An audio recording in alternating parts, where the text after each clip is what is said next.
Hey, what's up guys? It's Payne Studios here, coming at you with my first video. Um, I decided to make a YouTube account to help you guys out with some tutorials and how I kind of put together my designs. And today we're just going to start with a simple one. We're going to start with how to use the dodge tool and the burn tool to kind of make highlights and shadows more evident in a design. So we got a picture of Denard Robinson from a EA Sports photo shoot here. And you can see there's a lot of highlights and shadows on his face because obviously this was taken with a pretty high definition camera and meant for a photo shoot, so it's an easy picture to use. That's the first step in looking for a good design. You gotta pick out high definition pictures, and I'm sure most of you already know that, but for those of you that don't, you can go to Google, you can go to Google Images, obviously search whatever you want, and you go to search choose, you go to size, and you go to large, and that's where you get most of your high quality images from. So here you're just, for the dodge and burn tool, this is my method of using it, and I think that mine works very well. This is how I was taught to use it. You're going to just make an all gray layer and you're going to set it to overlay, and we're going to name this layer dodge / burn. And what you're going to do with this is you're going to take, I usually like to take the burn tool first, which, here it is, and I like to set each of them, dodge and burn tool, to around 15 to 20 exposure. And with the burn tool you want to set it to shadows, with the dodge, as I had it, you want to set it to highlights. And what you want to do with both of these tools, the burn tool is meant to darken up shadows like it's doing right now. Where you want to hit it at is the wrinkles in jerseys, muscles, and the wrinkles in skin, to make them look more high definition, more quality, and even sometimes in between teeth, in between fingers as I'm doing, and just really any part of the skin or jersey that has a shadow on it.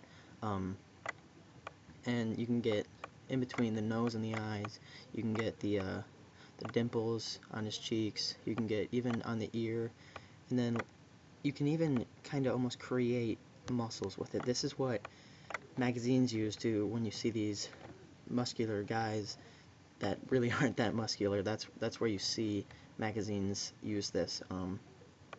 See, you just kind of make something that would look realistic, and it almost makes an indentation for a bicep. Or if you want a forearm muscle, you just kind of do that, and it almost looks like he has a bigger forearm muscle now. Sometimes it almost looks like you do burn it. I mean, maybe that's why they call it the burn tool, I'm not really sure. And sometimes you know that that's when you know that you overdid it. So you just want to make sure you hit every wrinkle on the jersey. That's usually the most important part, is that you hit every single wrinkle on this jersey. And I know sometimes there's really small wrinkles. You won't have to worry about those, because obviously nobody's going to zoom in on your design in that much detail unless you're getting recruited or something. But yeah, overall, both these tools just make the design really clean. And while you're doing this, you just want to make sure that you don't overdo it too much, because sometimes you can almost make the image look fake after a while of using this. Now I'm done with the burn tool, so I'm going to switch over to the dodge tool again. 15 to 20 exposure. Probably want to use the same size brush. I don't really know what I just had on the burn tool, but I'm going to lower this one a little bit. And with the dodge tool, you want to hit every highlight on the player. See, you can see that obviously the flash was on in this picture, and he has some highlights on his face. I just kind of overdid it there, but you just want to brighten those up, each side. And then on his little do-rag over here, you want to brighten up the sides of that too. And even his eyes, sometimes it looks better when you can see the eyes more. That flash on his nose, you want to brighten that up too. Even on his lips, his teeth, and then over here you can see it has some on his knuckles, on the side of his forearm, and even some right here on the Michigan sleeve over here. And sometimes you want to make the numbers brighter. Anything you really want to make brighter, the dodge tool is what you want to use it for. Some highlights over here on his shoulder. Really just want to make sure you touch every highlight on the player and kind of make it look more tone and in detail. So over here on his knuckles, it should take you longer to use the burn tool than the dodge tool, but make sure you don't rush it though, or overdo it, as I said before. I'm pretty sure that I hit everything. Just gonna go over and make sure that I I got everything. And a lot of you guys probably use gradient maps and adjustment layers. Those work fine with the dodge and burn. Just make sure that the dodge and burn is over it, because it kind of looks bad when the dodge and burn is under an adjustment layer. And as you can see, when I went over with the highlights, I kind of hit the background. When you mask out your player, I'll do this real quick. You're gonna mask out your player. Obviously, everyone knows how to mask. Well, you should, unless you're like brand new to Photoshop. But when you mask out your player, you can also mask out the dodge and burn to where it doesn't affect your background at all. And that really annoys me when I have a background and it looks different, and I'm like, well, why does it look different than before? And I realize that it's because of my dodge and burn layer that I had added. I'm just gonna make sure I got all the player here. This is a fairly easy picture to mask, so. And then that's just a rough mask. Obviously, I'm not really taking my time on it. I'm just kind of rushing through it. And oh, forgot the Big Ten logo and the Adidas. All right.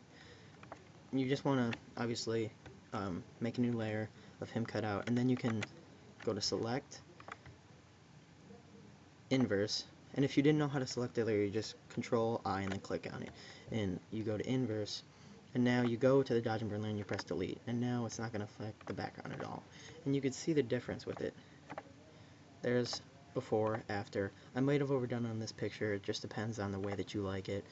You can see it almost kind of makes it look like it was meant to be edited or in a design now rather than just a plain image.